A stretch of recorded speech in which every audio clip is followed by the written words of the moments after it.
बांके बिहारी जी की एक सुंदर कथा। एक राजा ने भगवान श्री कृष्ण का एक मंदिर बनवाया और पूजा के लिए एक पुजारी को लगा दिया। पुजारी बड़े भाव से बिहारी जी की सेवा करने लगा। भगवान की पूजा अर्चना और सेवा टहल करते पुजारी की उम्र बीत गई। राजा रोज एक फूलों की माला सेवक के हाथ से भेजा करता था। पुजारी वह माला बिहारी जी को पहना देते थे। जब राजा दर्शन करने आता तो पुजारी वह माला बिहारी जी के गले से उतारकर राजा को पहना देते थे। एक रोज का नियम था। एक दिन राजा किसी वजह से मंदिर नहीं जा सका। उसने एक सेवक से कहा, माला लेकर मंदिर जाओ, पुजारी से कहना आज मैं नहीं आ पाऊँगा। सेवक ने जाकर माला पुजारी को दे दी और बता दिया कि आज महाराज का इंतज़ार ना करें। सेवक वापस आ गया। पुजारी ने माला बिहारी जी को पहना दी।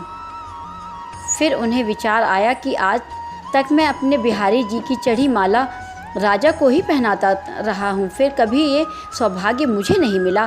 जीवन का कोई भरोसा नहीं, कब रूठ जाए। आज मेरे प्रभु ने मुझ पर बड़ी कृपा की है।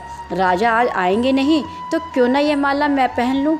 यह सोचकर पुजारी ने बिहारी जी के गले से माला उतारकर स्वयं पहन ली। इतने में सेवक आया और उसने बताया कि राजा की सवारी बस मंदिर में पहुंचने ही वाली है। यह सुनकर पुजारी कांप गए। उन्होंने सोचा, अगर राजा ने माला मेरे गले में देख ली तो मुझ पर क्रोधित होंगे। इस भय से उन्होंने अपने गले से माला उतारकर बिहारी जी को फिर से पहना दी। जैसे ही राजा ने दर्शन को आए तो पुजारी ने नियमानुसार फिर से वह माला उतारकर राजा के गले में पहना दी। माला पहना रहे थे तभी राजा को माला में एक सफ़ेद बाल दिखा। राजा सारा माजरा समझ गया कि पुजारी ने माला स्वयं पहन ली थी और फिर निकालकर वापस डाल दी होगी। पुजारी ऐसा छल करता है, यह सोचकर राजा को बहुत गुस्सा आया। उसने पुजारी से पूछा, पुजारी जी यह सफ़ेद बाल किसका है। पुजारी को लगा कि अगर सच बोलता हूँ तो राजा दंड दे देंगे, इसलिए उस जान छुड़ाने के लिए पुजारी ने कहा, महाराज यह सफ़ेद बाल तो बिहारी जी का है। अब तो राजा गुस्से से आग बबूला हो गया कि ये पुजारी झूठ पर झूठ बोले जा रहा है। भला बिहारी जी का बाल भी कभी सफ़ेद होता है। राजा ने कहा, पुजारी अगर यह सफ़ेद बाल बिहारी जी का है तो सुबह श्रृंगार के समय मैं आऊँगा और देखूँगा कि बिहारी जी के बाल सफ़ेद हैं या काले। अगर बिहारी जी के बाल काले निकले तो आपको फांसी हो जाएगी। राजा ने हुक्म सुनाकर चला गया। अब पुजारी रोकर बिहारी जी से विनती करने लगे, प्रभु मैं जानता हूँ आपके सम्मुख मैंने झूठ बोलने का अपराध किया है। अपने गले में डाली माला पुनः आपको पहना दी। आपकी सेवा करते करते वृद्ध हो गया।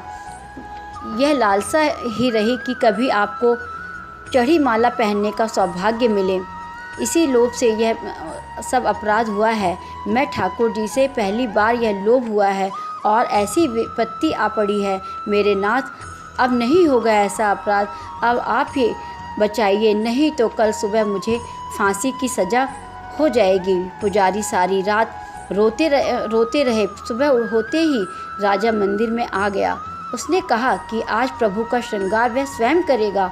इतना कहकर के राजा ने जैसे ही मुकुट हटाया तो हैरान रह गया, बिहारी जी के सारे बाल सफ़ेद थे। राजा को लगा पुजारी ने जान बचाने के लिए बिहारी जी के बाल रंग दिए होंगे। गुस्से से तमतमाते हुए उसने बोला कि जांच करनी चाहिए, बाल असली हैं या नकली। ये समझने के लिए उसने जैसे ही बिहारी जी के बाल तोड़े, बिहारी जी के सिर से खून की धार बहने लगी। राजा ने प्रभु के चरण पकड़ लिए और क्षमा मांगने लगे। बिहारी जी की मूर्ति से आवाज़ आई, राजा तुमने आज तक मुझे केवल मूर्ति ही समझा है, इसलिए आज से मैं तुम्हारे लिए मूर्ति ही हूँ। पुजारी जी मुझे साक्षात भगवान समझते हैं। उनकी श्रद्धा की लाज रखने के लिए आज मुझे अपने बाल का सफ़ेद करने पड़े व रक्त की धार भी निकालनी पड़ी। तुम्हें समझाने के लिए कहते हैं, समझो तो देव, नहीं समझो तो पत्थर। श्रद्धा हो तो उन्हीं पत्थरों से भगवान सप्राण होकर भक्त से मिलने आ जाएंगे। श्री वृंदावन बांके बिहारी लाल की जय।